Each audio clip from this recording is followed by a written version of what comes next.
Tonight on Panorama. With homelessness on the rise, growing numbers of people are being housed in converted office blocks. Seen them hanging out the front. There's been a lot of drugs. You want drugs? You want drugs? Yeah. No, mate. Owned by private companies, rooms are rented out, not just by councils. You'd have ex-offenders, charities, housing tenants there just come out of prison. We go undercover to investigate the reality of life in one office block conversion. A lot of them would do, a lot of them dealing for now. So you can't, control 172 flats. Do not take probationers, do not do it, but 10 flats of money to them. Yeah. And meet vulnerable residents, pushed to breaking point. I was under the impression I'll be with mums and kids, and then I'm with drug addicts. There's people that have literally had fights outside the front door, so I'm like, how am I meant to feel safe?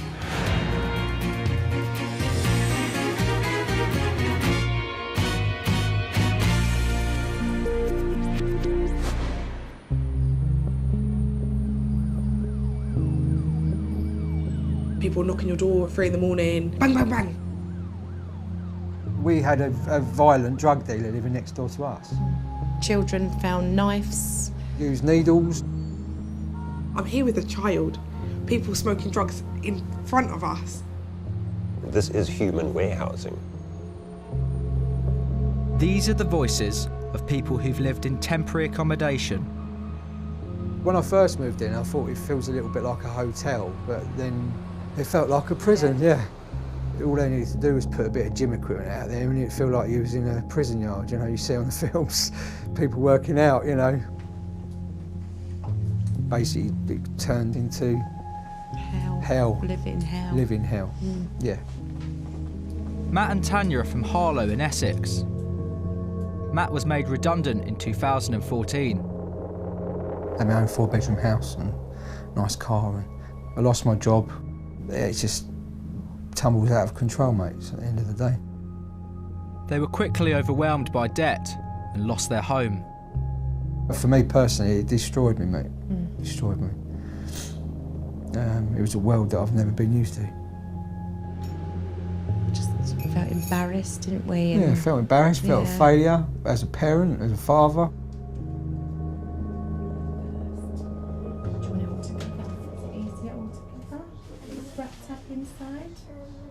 In this country, just over 250,000 people are homeless. That includes 130,000 children. With their young daughter, they were moved into temporary accommodation.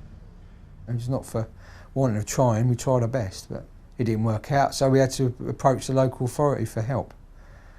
And that's when our sort of journey began. So. We're in the middle of a housing crisis, with growing numbers of people now homeless. We have got hundreds of thousands of people in this country who are one paycheck away from being made homeless.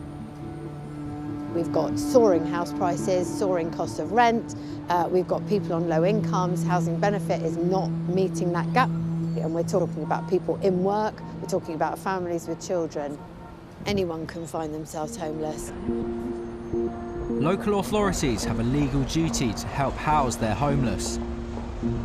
That housing has to be safe and in a reasonable condition, but there aren't enough council-owned properties for everyone who needs them. And that can be expensive. Last year, councils in England spent £1.1 billion on private, temporary accommodation. In the past, hotels and bedsits have been used until permanent homes could be found, but they've been criticised. So councils are increasingly reliant on other private landlords. Anyone who's rich enough can buy and convert an office block. There are no rules on the size rooms should be, and they don't even have to have windows. This is thanks to permitted development rights, introduced in 2013 to address the lack of housing. Developers don't need planning permission. Hailed as a bold new business model, 54,000 offices have already been converted across the country. In Harlow, they have the highest proportion of office block to housing conversions than anywhere else in England. In all, 12 former office blocks have been converted in Harlow, creating nearly 1,100 rooms. The housing charity Shelter has campaigned against them. The permitted development rights basically means that people can get around planning permission rules and convert, for example, office blocks into temporary accommodation for large amounts of people, putting them in tiny little units. It's totally inappropriate, and it's allowing even more public money to be poured into the pockets of individuals who are making profit off the back of people's suffering. These buildings look unremarkable. In the past, they were used by insurance companies and the National Crime Agency. But 4 years ago, they were bought by the private property developer, Caradon, and converted into large-scale temporary housing. The company's founder, Mario Carozzo, explains their business model. Why don't many developers do what we do? Very simple, because it's not cost effective, it's very, very challenging. Most developers want to buy, build and sell. That's not what we're about. Our ethos is about creating quality homes.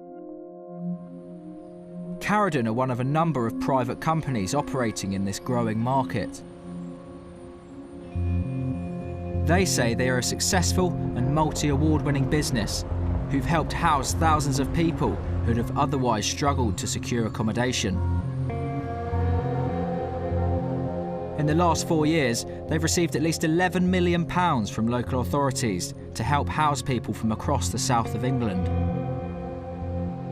It's very sustainable what we do too, so we're not digging up ground because these are existing buildings. And Caradon is growing. By the end of this year, they say they hope to have 5,000 homes available.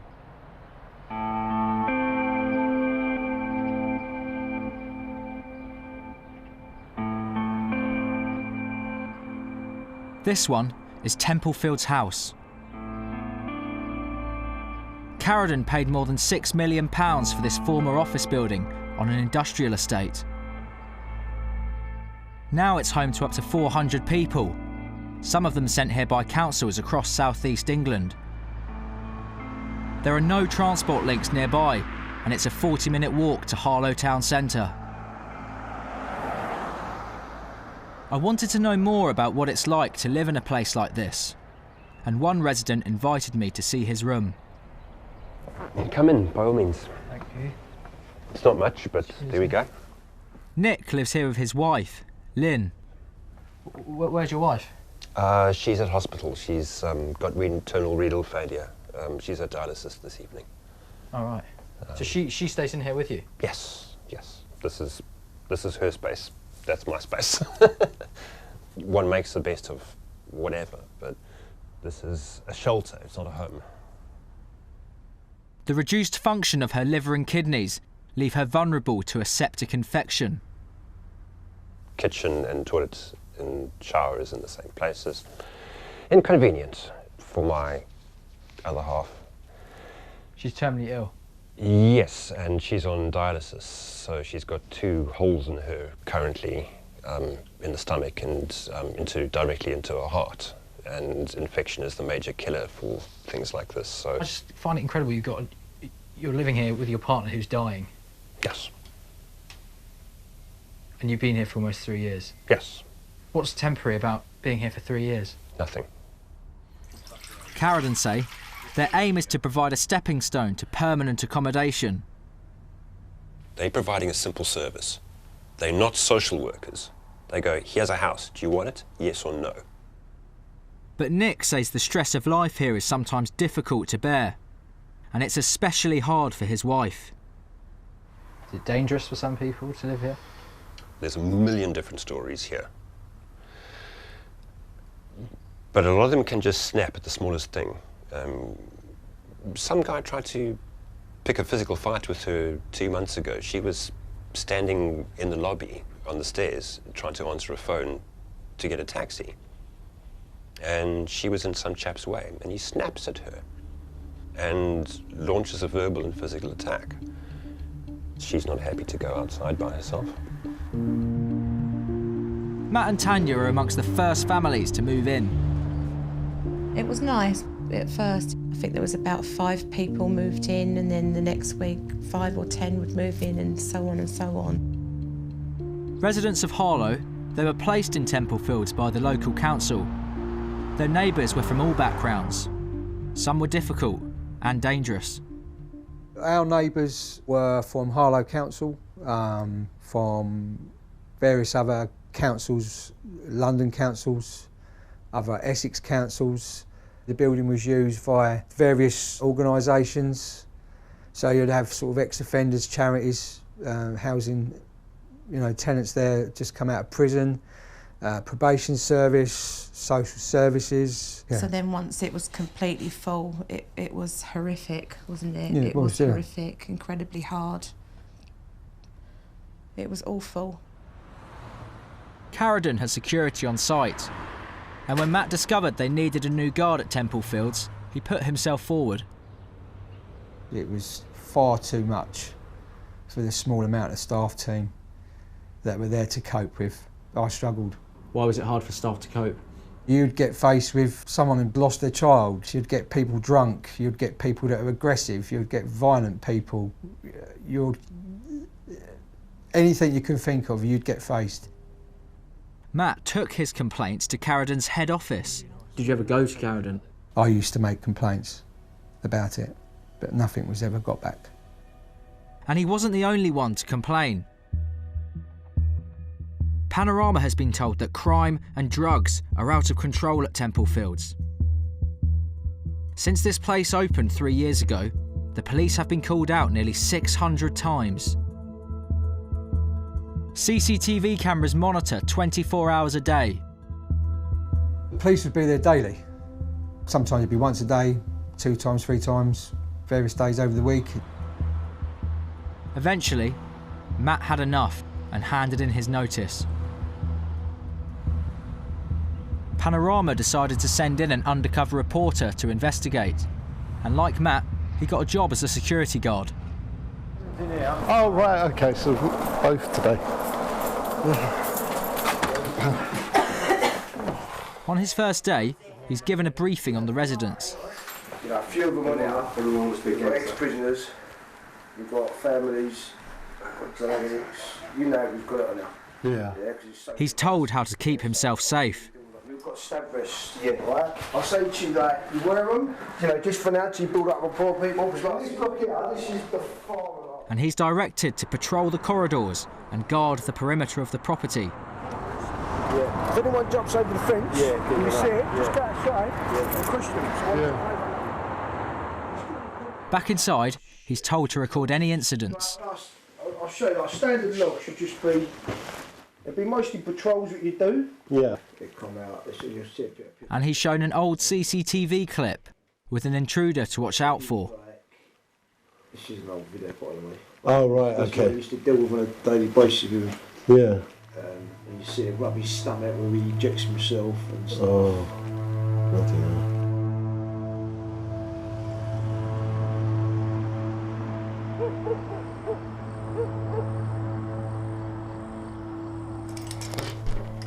Our reporter is out on patrol. They do a lot here as well. They put these catches up. Yeah. Just push them down. Yeah. The corridors are narrow and claustrophobic, and the smell of cannabis is overwhelming. It's not as bad as the other. You can already smell it, innit? So when you come up against that, do you just report it and leave it, or I know it is already. you just give them a knock? Don't leave massive reports. OK, yeah. A resident complains of a banging noise outside their room.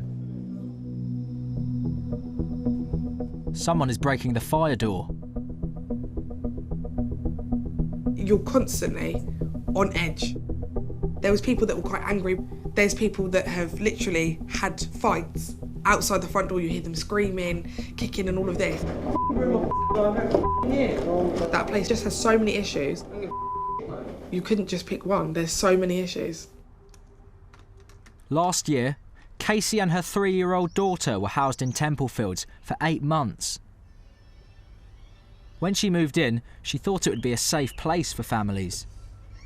I was under the impression I'll be with mums and kids, and then I'm with drug addicts, and I'm in flats with burglars, people that smoke crack, people that smoke weed, all under one roof. So I'm like, how am I meant to feel safe?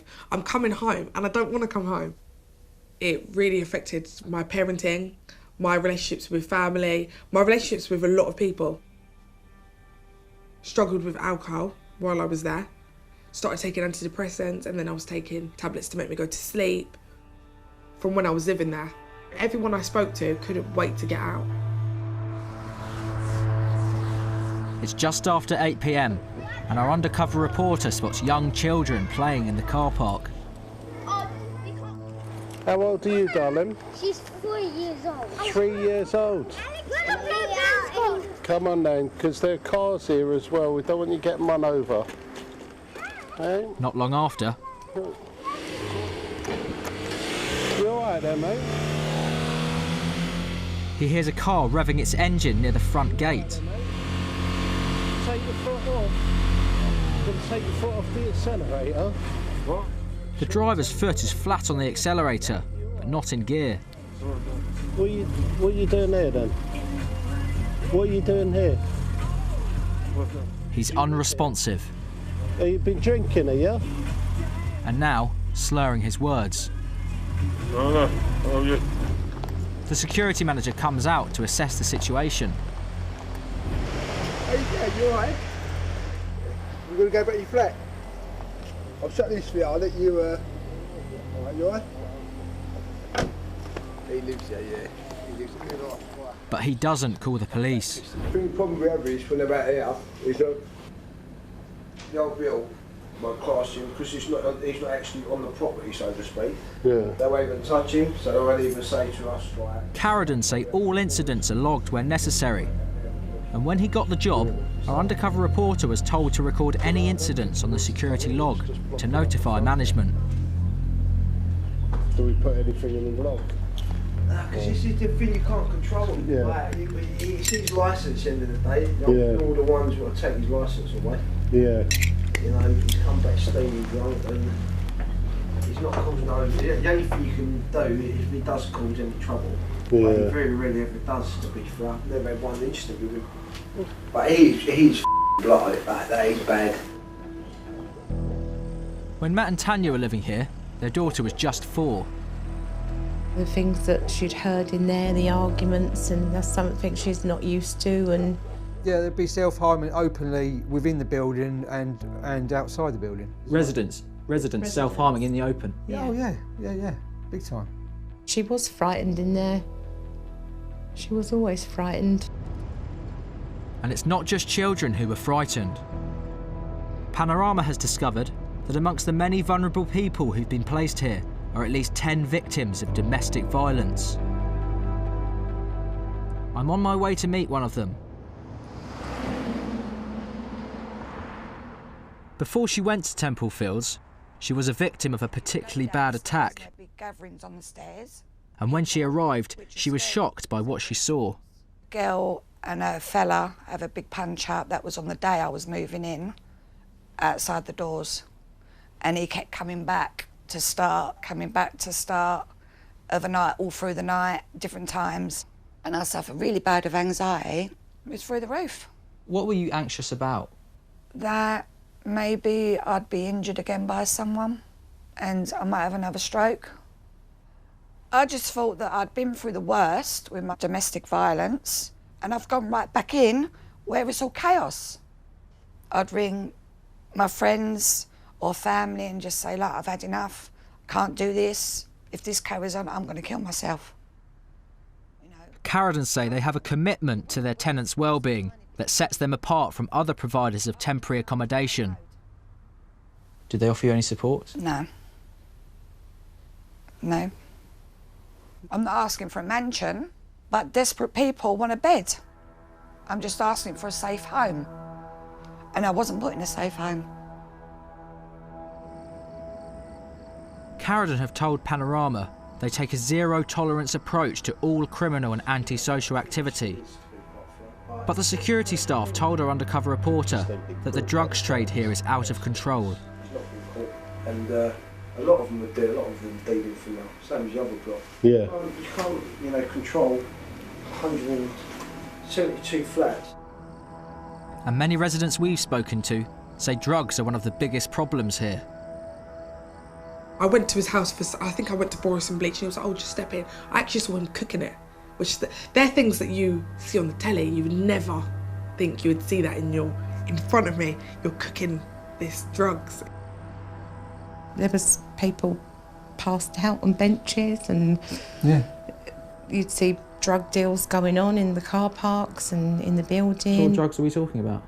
All sorts of drugs, Class A. Yeah, you used to see needles on the floor. There was needles on the floor. Used needles on the floor. Chucked around. in bushes. Yeah.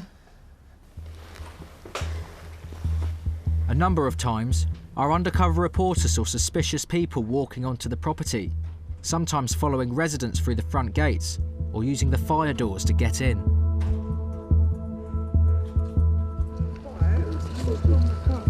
Outside, a concerned resident wants help. I keep seeing them hanging out front. There's been a lot of drugs. You want drugs? You want drugs? No, mate. We're not all druggies, mate. During the investigation, there were a number of drug raids. One resident was arrested for dealing cannabis, another for dealing crack cocaine and heroin.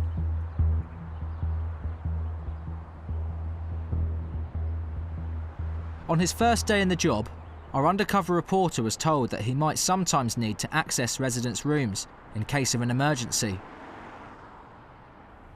Carradine say their staff only use master keys to enter rooms without permission if they're asked to by the authorities, or if there's a report of danger to life. We've got the key to every door in there, right? So literally, we can let ourselves in. Yeah. If we feel like there's water leak or there's, a fire, obviously. Yeah. So it could be sleep, it could be passed out, so it could have happened. So we can just do, not a few times, let ourselves in, solve the problem. Like again, they've got the door open. Carradine calls these welfare checks, but they say staff have to respect the privacy of the occupant. One evening, in the office, the staff tell our undercover reporter about a welfare check they say they were asked to do by a police officer. Because she weren't in there, they made us take pictures, have a look round, see what we could see. Well, honestly, our fingerprints will be all over their rooms. Yeah, but so... Yeah, it'll be our prints. Yeah, I forgot about that. During the visit, a diary was found and photographs were taken of it. Now, a staff member has the photos and they're discussing the personal and private details in the diary, which they say they shared with a police officer. There's loads of pages, but we got the copper to read it out. But we said to him, you've got to put on the accent. Panorama approached the two members of staff involved to ask them about the breach of the residents' privacy. They didn't respond. Carradine say, as a result of the specific allegations made by Panorama, they've started disciplinary procedures and are investigating alleged security and privacy breaches. The resident they were talking about had been put in Temple Fields by an offender rehousing charity who have a contract with Carradine. So when they come across with the new ones, will we know what they've come out after? You won't know anything? No, because this was all agreed by people in head office who didn't think it through. And we said we still want a referral to decide whether we'll have them people in here. And as you can see... The operations manager says she lobbied head office not to take people straight from prison. This was my argument from the very beginning. Do not do this, do not take probationers, do not do it, but 10 flats of money to them. Yeah. 10 flats at $7.50 a pop. A month.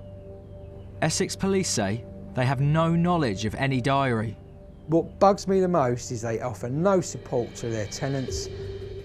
They have not one clue what goes on in their buildings. They've jumped on the housing crisis. Carradine say they're proud to provide a solution to help with the housing crisis, and they only make just over 2% profit from their permitted developments. But they're not the only ones profiting out of the temporary housing market. The amount of public money being spent on temporary accommodation has gone up 78% in the last 5 years. Shelter have been looking at who some of that money has gone to. Polly, what are we looking at here?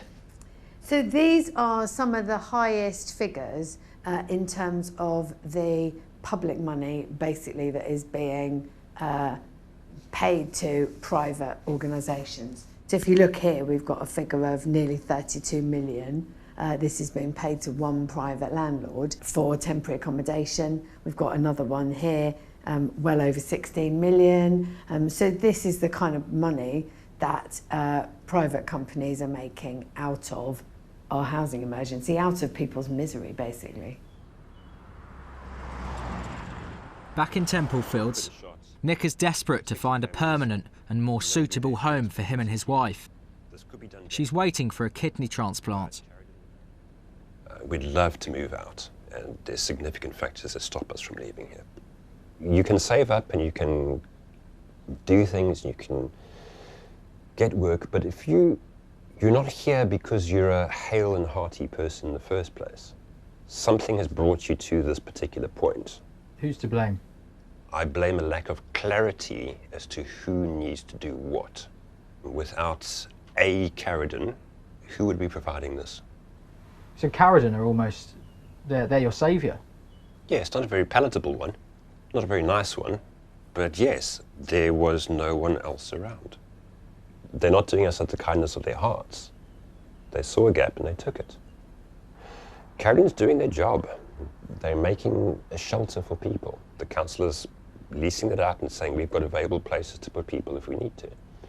Everyone on the face of it is doing their job, but no one's looking at the big picture. Every little part of the system is optimised, except the end-to-end experience isn't. The end-to-end experience is shit, and it traps people here. Harlow Council have told Panorama that they no longer think properties like Templefields are suitable places to house families and children. And they plan to remove all their residents within the next 2 years.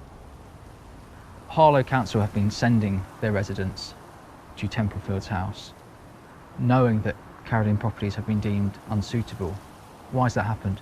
It takes time in order to deliver alternative temporary accommodation. It's appalling. In the 5th richest country in the world, we should be able to house people and meet decent standards of housing. These office block conversions are housing on the cheap. In Harlow, the council have now given themselves the power to block a number of office to residential conversions. Other councils are doing the same. What we really should be doing is investing in social housing, which actually is the only answer to the national housing emergency that we're in. I just hope and wish that the people that are in those buildings, you know, it's the shortest stay possible for them and they can move out and carry on with their lives in a more positive way. The government have announced they're launching a review into the quality of homes converted under permitted development rights. But they say they're committed to delivering the homes this country needs, and office conversions are playing an important part in making this a reality. So tens of thousands of people are likely to be living in converted buildings like this for years to come.